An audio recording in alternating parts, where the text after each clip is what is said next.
कैसी बुरी हालत बना ली रहे तूने अपनी। बारूद का ढेर था, लेकिन अब किसी उजड़े मजार की अगरबत्ती लगता है।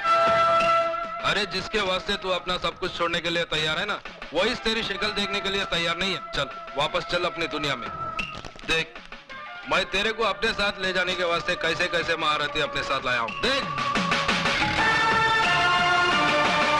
नहीं नहीं नहीं, ऐसी दुश्मनी की नजर से देखने का कोई फायदा नहीं, क्योंकि अब भवानी अन्ना से हाथ मिला चुका है, और जो अन्ना का दोस्त है वो भवानी का दोस्त है। और इस दोस्ती का सुझाव दिया है हमारे आदरणीय भजन सिंह जी ने। आप है राजनीति के बेताज बादशाह, सियासत की शतरंज कैरम बोर्ड की तरह खेलते हैं। दौलत और ताकत का स्ट्राइकर इनकी उंगलियों में है। जितनी देर में कैरम का एक बोर्ड फिनिश होता है, उससे भी कम वक्त में ये किसी भी पार्टी का तख्ता पलट सकते हैं।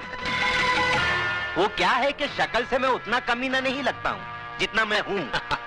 बहुत सोच समझ कर राजनीति के इस धंधे में कदम रखा है मैंने। जानते हो क्यों?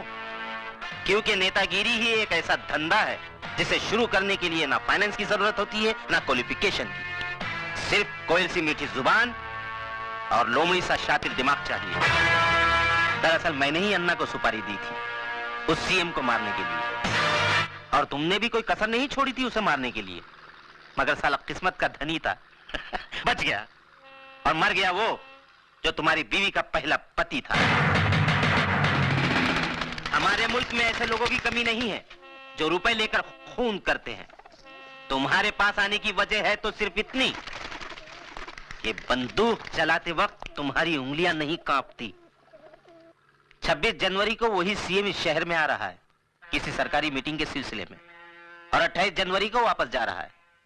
यानी 48 घंटे हैं तुम्हारे पास अपना पिछला अधूरा काम पूरा करने के लिए। यह मत समझना कि तुम्हें पैसे नहीं मिलेंगे इस काम के। इतनी रकम मिलेगी, जिंदगी भर ऐश करोगे, ऐश। ये मशीन गन दिखने में बहुत छोटी है, लेकिन इसकी गोलियां बहुत दूर तक जाती हैं बिना आवाज किए। उठा लो इसे, इसका गला बारूद उगलने के लिए मचल रहा है। सोच क्या रहा है शिवा? तेरा मनपसंद खिलौना तेरे सामने पड़ा है, उठा ले इसे। उठा ले शिवा, उठा ले।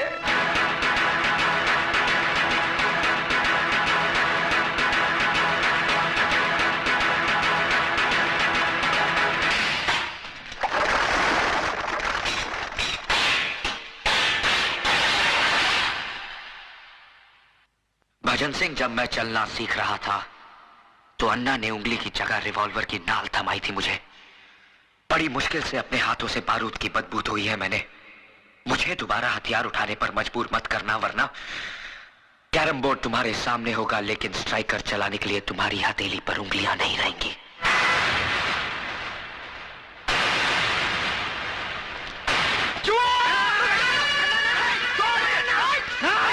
पागल हो गए हो?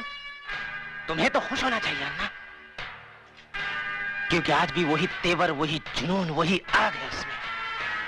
अब तुम देखना, मैं इस आग में अपनी राजनीतिक बुद्धि का तेल छिड़क कर इसे कैसे ज्वालामुखी बनाता हूं।